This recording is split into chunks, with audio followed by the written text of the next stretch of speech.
Good morning my dear students.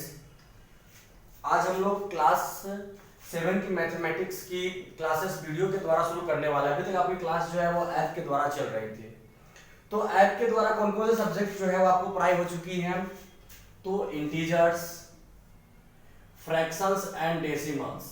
Fractions and decimals के अलग अलग पार्ट करके दिए गए हैं ऐप में, लेकिन आपके बुक जो मंजीत सिंह बुक जो है उसके अंदर एक साथ इंक्लूड कर दिया है फ्रैक्शन एंड डेसिमल को। तो चैप्टर 1 एंड चैप्टर 2 आपके बुक से है। तीसरा उसमें चैप्टर था rational numbers, sorry first chapter उसका तीसरा, उसमें नेक्स्ट था rational number and their operations on rational numbers. तो इसमें भी क्या किया है, rational number and operations on rational number को इसी में इंक्लूड कर दिया है, जो कि आपके बुक में चैप्टर नंबर 9 है। तो ये जो सारे चैप्टर्स हैं मैं आप लोगों को पहले भी बता चुका हूँ कि ये सारे चैप्टर जो ऐप में दिए हुए गए हैं उससे आपको ऐप में समझना था, उसके थ्रू समझ करके आपको अपने बुक से एक्सरसाइज बनाने थे।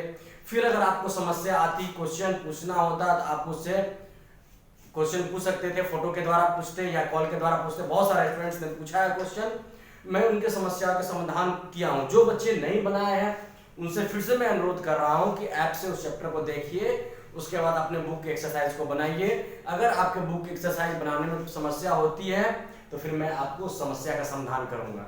आज मैं यहाँ पे आया हूँ, एक चैप्टर सोचता हूँ स्टार्ट करने का, क्योंकि अभी लॉकडाउन की क्या स्थिति होगी अभी कुछ समझ में नहीं आ रही है, इसलिए मैं सोच रहा हूँ कुछ मैथ्स के सिलेबस को भी आगे लेके चला जाए। एक्चुअली हम लोग का पैटर्न है, आप लोग जानते हैं कि ऑलरेडी हम लोग 3 मैथमेटिक्स पढ़ाते थे, लेकिन इस बार तो मुझे मुश्किल लग रही है 3 मैथमेटिक्स, लेकिन फिर भी हम कोशिश करेंगे कि 2 मैथमेटिक्स एटलीस्ट इस साल भी हम लोग पढ़ाने का कोशिश करें। अगर नहीं ऑनलाइन नहीं पॉसिबल ऑफलाइन तो ऑनलाइन भी हम कोशिश करेंगे कि 2 मैथमेटिक्स आपका कंप्लीट कराएं। बहुत जल्दी हम लोग प्लानिंग कर रहे हैं कि किस तरीके से टेस्ट कंडक्ट किया जाना चाहिए, बच्चों को कितना ज़्यादा से ज़्यादा इफिशियंट तरीके से ऑनलाइन क्लास प्रोवाइड कराया जाए, उसके ऊपर जो है वो काम चल रहे हैं। उसमें पेरेंट्स लोग की सपोर्ट की बहुत ज़्यादा आवश्यकता है। चलिए तो हम लोग देखते हैं, बिना समय गंवाए हुए अपने टॉपिक को स्टार्ट करते हैं। हमारा चैप्टर 4 आपके बुक मंजीत सिंह जो है, बहुत जो स्टूडेंट्स परचेज नहीं किए, सर मुझे तो लग रहा है मैक्सिमम बच्चे ने कर लिया परचेज, लेकिन जिन्होंने परचेज नहीं किया देख लीजिए, ये बुक है आपकी मंजीत सिंह क्लास 7।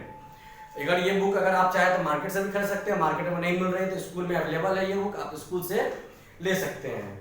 तो ये बुक जो है इसकी हम लोग चैप्टर नंबर 4 है सिंपल इक्वेशंस। Simple equation.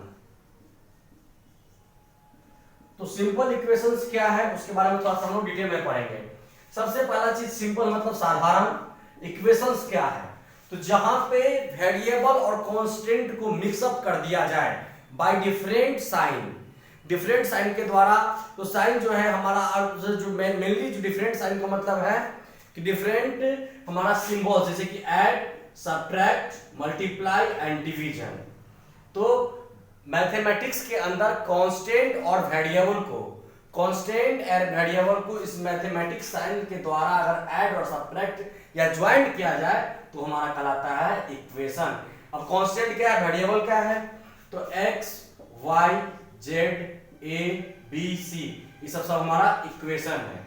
उसके बाद हमारा वेरिएबल क्या है, तो 1 2 3 4 5 6।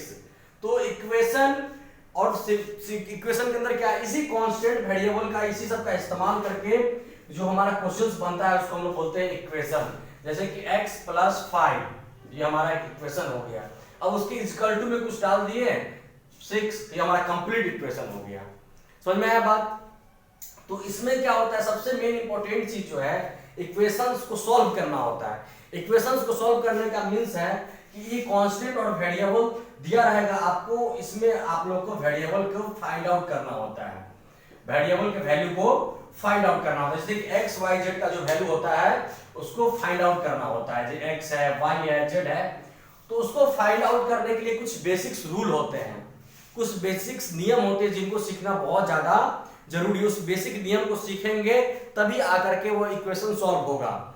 जैसे कि आपका एक्सरसाइज 2.1 है, तो 2.1 में पहले तो सिंपल जैसे कि दिया हुआ है x + 5, इसको आपको वर्ड में लिखना है। तो क्या लिखेंगे इसको वर्ड में, क्या होगा, 5 is added to x। फिर कहीं लिखा हुआ है x/2, तो इसको हम लोग क्या बोल सकते हैं, x इज डिवाइडेड बाई 2। फिर एक लिखा हुआ है 3x, तो उसको क्या लिख सकते हैं 3 is x is multiply by 3 या 3 इज मल्टीप्लाई बाई x। फिर ऐसे ही अगर दिया हुआ है आपको थोड़ा सा 4x माइनस 2, इसको अगर वर्ड में लिखना है तो कैसे लिखाएगा 4 इज मल्टीप्लाई बाई, चाहे ऐसे लिख सकते हैं, लास्ट से भी लिख सकते हैं हम लोग 2 is subtracted from 4 multiply by x। 4 को x के साथ मल्टीप्लाई करने के बाद 2 जो है वो सब्ट्रैक्ट हो रहा है, तो इसको आपको वर्ड में करना है। ये बहुत आसान है, आप लोग एग्जांपल्स के हेल्प से करके आप शुरू का जो 2-3 क्वेश्चन है वो कर सकते हैं। जो हमारा मेन मोटिव है, जो हमारा मेन उद्देश्य है, उसको इक्वेशन को कैसे सॉल्व करना है उस पर हम लोग फोकस करते हैं। तो ये जो वर्ड में लिखना है या जो कोई वर्ड में दिया होगा उसको आपको इसमें कन्वर्ट करना है, जिसको आप लोग एग्जांपल्स की हेल्प से देख करके बहुत आसानी से, मुझे उम्मीद है कि आप लोग इस क्वेश्चन को सॉल्व करेंगे।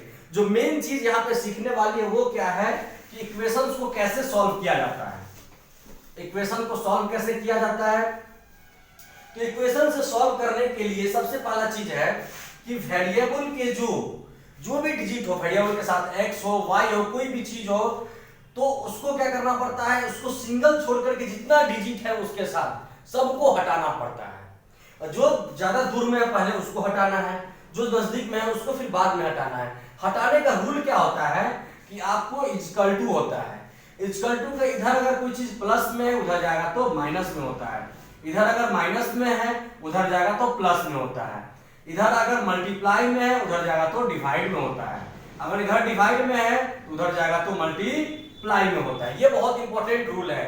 इस रूल को अगर आप दिमाग में बिठाएंगे या इस रूल पे अगर आप चलते हैं, फोकस करते हैं, तो आप बहुत आसानी से क्वेश्चन को सॉल्व कर सकते हैं। इस रूल को दिमाग में रखिए, अगर इधर सब्ट्रैक्ट में इक्वल टू उधर जाएगा तो ऐड में, अगर ऐड में है तो सब्ट्रैक्ट में, मल्टीप्लाई है तो डिवीजन में, डिवीजन है तो मल्टीप्लाई में। अब देखिए इसका अगर एग्जांपल देखेंगे, कि एग्जांपल अगर हम लोग देखते हैं तो ज्यादा आसानी होगा। और दूसरा इसमें मेन इंपॉर्टेंट चीज है, इक्वल टू के उधर जो कुछ दिया होगा उसके साथ आपको कोई छेड़खानी नहीं करना है, कुछ भी नहीं, वो जैसा है उसको वैसे ही रहने देना है। उसके बाद हम लोग उसमें ऐड करें या सब्ट्रैक्ट करें, लेकिन इक्वल टू को उधर लिखा हुआ उसको कुछ नहीं करना है। एक एग्जांपल देखते हैं हम लोग, जैसे कि अगर आपको दिया हुआ है ऐड के बेसिस पे x प्लस 4 इक्वल टू 6 दिया हुआ, find the value of x का वैल्यू फाइंड आउट करना है आपको। तो इसमें क्या हो जाएगा, आप x के साथ ये दूर में है, इसको हमको हटाना पड़ेगा। तो ये देखिए इधर प्लस में है उधर जाएगा तो माइनस में। बहुत बच्चे क्या करते हैं, इसको भी चेंज करते हैं, इसको कुछ चेंज नहीं करना है, आप सीधे लिखेंगे x इक्वल टू 6 माइनस 4। और देखिएगा कोटेशन साइन बहुत इंपॉर्टेंट है, जब बीच में इक्वल का साइन हो तो यहाँ पे शुरू में हमारा कोटेशन साइन पड़ता है, यहाँ पे इक्वल का साइन नहीं पड़ेगा। अब देखिए यहाँ पे जो 6 था वो 6 का 6 वैसे ही रह गया, और ये प्लस 4 था, इसको हम लोग मन में हटा देंगे और उधर जाकर के लिख देंगे -4। तो ये x का वैल्यू आ गया हमारा 2। अंडरस्टैंड। फिर हमारा नेक्स्ट अगर इसमें सब्ट्रैक्ट कर लेते हैं, अगर यही x - 4 इक्वल टू 6 होता, x - 4 इक्वल टू 6 होता तो क्या होता, x equal to 6 plus 4 then x equal to 10। अगर एक तीसरा एग्जांपल लेते हैं हम लोग, थर्ड एग्जांपल लेते हैं, अगर मल्टीप्लाई वाला देखते हैं, अगर यही x के साथ 4 इंटू x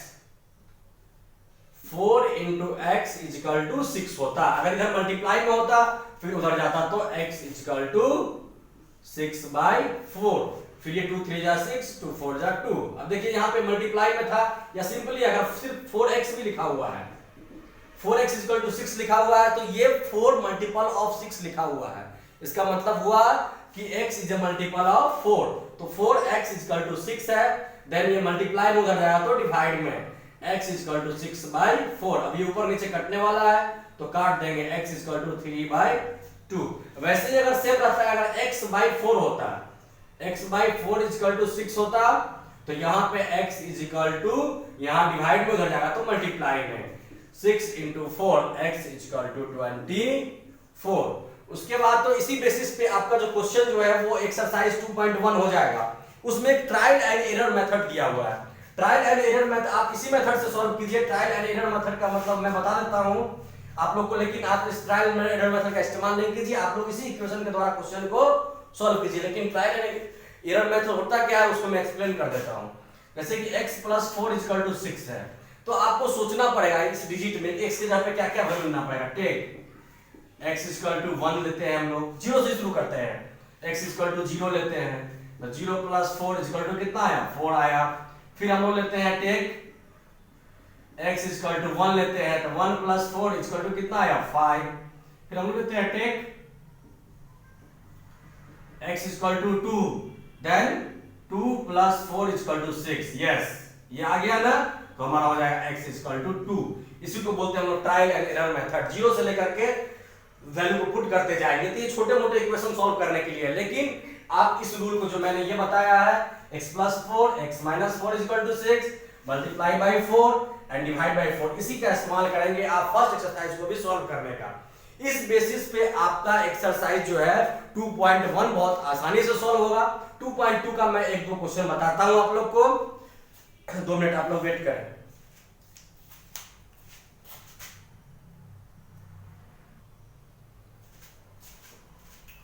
ओके, मैं गलती से 2.1 बोल रहा था, एक्चुअली में 4.1 है ये। तो आप लोग 4.1 एक्सरसाइज करेंगे। 4.2 का जो क्वेश्चंस है वो 4.1 से थोड़ा सा मुझे ज्यादा हाई लेवल लग रहा है। तो आप लोग के लिए सबसे अच्छा होगा पहले कि आप 4.1 ही एक्सरसाइज को अच्छे से कर लीजिए। अगर कोई डाउट है, कोई प्रॉब्लम है, तो आप मुझे व्हाट्सएप कॉल कीजिए या व्हाट्सएप पे मैसेज किया, जनरल कॉलिंग कीजिए या आप फोटो क्लिक करके सेंड कीजिए। मैं आपके प्रॉब्लम को दूर करूंगा, मैं आपके प्रॉब्लम के सॉल्यूशन बताऊंगा। या जो मैंने बताया वो चीज अगर समझ में नहीं आया तो फिर मैं कोशिश करूंगा उसको एक दिन और दोबारा मैं अच्छे से समझाऊं।